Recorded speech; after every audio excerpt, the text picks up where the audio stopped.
ஓம் நம சிவாய. தென்னாடுடைய சிவனே போற்றி, எந்நாட்டவர்க்கும் இறைவா போற்றி. ஓம் நமச்சிவாய. மனித வாழ்வு.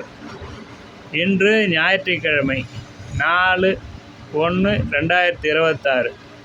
இந்த ஞாயிற்றுக்கிழமையை நம் மனிதர்கள் அனைவரும், இந்துக்களாகிய, கிறித்துவராகிய, முகமதியராகிய அனைவரும் இன்றுதான் அவர்கள் புதுசாக வாழ்வதாக ஞாயிற்றுக்கிழமையை தேர்ந்தெடுத்து இருக்கிறார்கள்.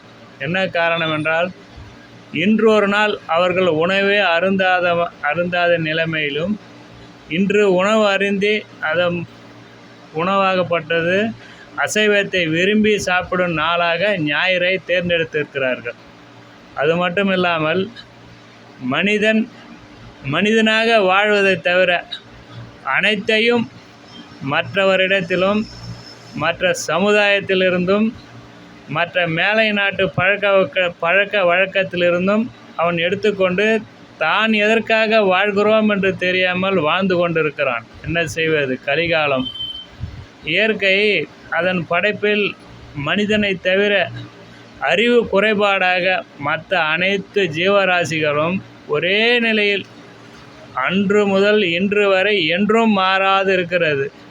ஆனால் ஏதோ ஒரு சில கோடியில், லட்சத்தில், கோடியில் ஒரு பொருள், ஈவன் மரமாக இருக்கலாம், செடி கொடியாக இருக்கலாம், லட்சம் கோடியில் மட்டும் ஒன்று மட்டும் வித்தியாசப்படும்.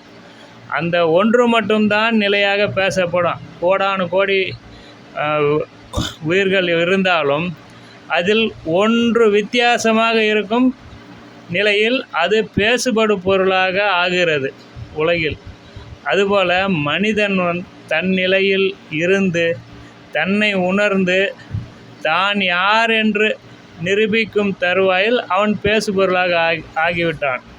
அது மட்டுமின்றி மனிதனுக்காக உணர்வை மனிதனால் கொடுக்க முடியாது, இறைவனால் மட்டுமே கொடுக்க முடியும். அதை உணர்ந்து தன் வழியில் பயணிக்கும் மனிதரை ஒரு சிலராக, அந்த ஒரு சிலரை இறைவன் படைப்பது லட்சத்தில் கோடியில் ஒருத்தராக படைக்கிறான்.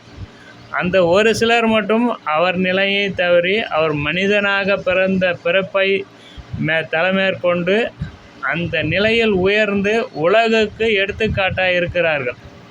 உதாரணத்திற்கு, ஆதி காலத்தில் எவ்வளவோ பெரிய ஆட்கள், ராஜாக்கள், தேவர்கள், ரிஷிகள், முனிவர்கள், ஏகப்பட்ட சமுதாயத்தை சார்ந்தவர்கள் தனிநபராக ஜொலிக்க காரணம் என்னவெனில், இந்த கோடானு கோடி மக்கள் தொகையில் அவர் மட்டும் இறைவனால் தனித்துவமாக படைக்கப்பட்டது. அந்த தனித்துவமாக படைக்கப்பட்ட மனிதன் அவன் நிலையில் உணரும் போது அவன் தனித்துவமாக தெரிய வைக்கிறான். நன்றோ தீதோ அதை பற்றி கவலை இல்லை. நன்றாக இருந்தாலும் அனைவரோடும் போய் சேரும், தீயோ இருந்தாலும் அனைவரோடும் போய் சேரும். ஆனால் ஒரு மனிதன் அவன் தன்மையிலிருந்து இறைத்தன்மைக்கு நல்லதோ கெட்டதோ செய்யும் பட்சத்தில் அவன் பேசு பொருளாகப்படுகிறது. இறைவன் மிக பெரியவன்.